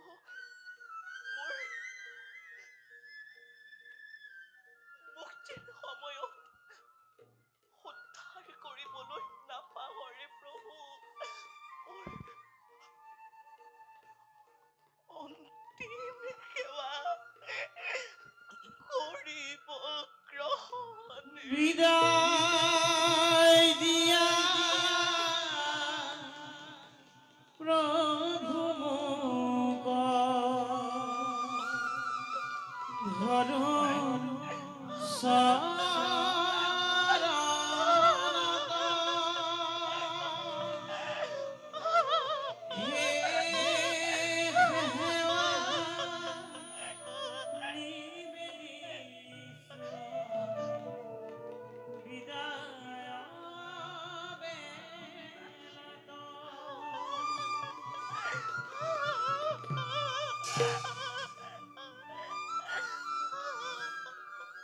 যতেই বিষ্ণু ততেই লক্ষ্মী হৈ তুমি বৈকুণ্ঠপুৰী শুৱনি কৰিব লাগিছিল, কিন্তু ভাগ্যৰ কি বিড়ম্বনা, আজি তোমাক সকালতে হেৰুৱাব লগা হোৱাত আমি কি মৰ্মান্তিক বেজাৰ পাইছো।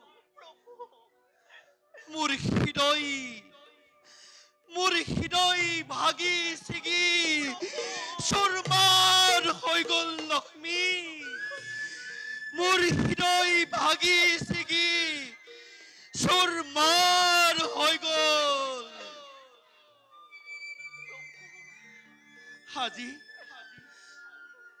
আজি লক্ষ্মী হীনা বৈকুণ্ঠপুৰী আৰু কিছুদিন খালি হৈয়ে ৰ'ব।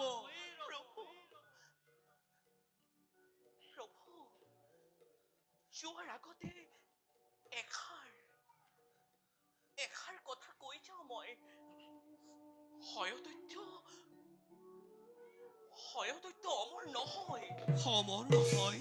প্ৰভু সীতাৰ একেই আকৃতিৰ প্ৰাণীৰ হাততহে নিধন হব। মনত ৰাখিব প্ৰভু, সীতাৰ একেই আকৃতিৰ প্ৰাণীৰ হাততহে নিধন হব।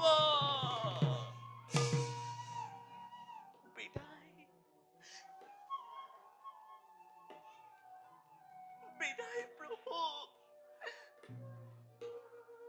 বিদায়।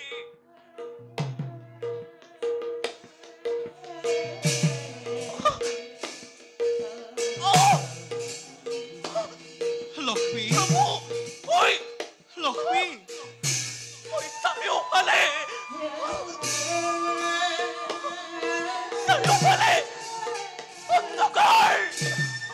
অন্ধকাৰ দেখিছো। লক্ষ্মী, মোৰ কণ্ঠ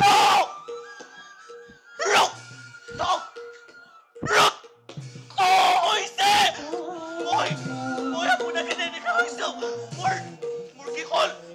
মোৰ কি হৈছে? লক্ষ্মী, লক্ষ্মী, তুমি আৰু পলম নকৰিবা। তোমাক সমস্ত পাপে আগুৰি ধৰিছে। যোৱা লক্ষ্মী, তুমি সাগৰৰ ফালে গতি কৰা। প্ৰভু পাছলৈ ঘূৰি নাচাবা লক্ষ্মী। বিদায়। যোৱা, যোৱা লক্ষ্মী।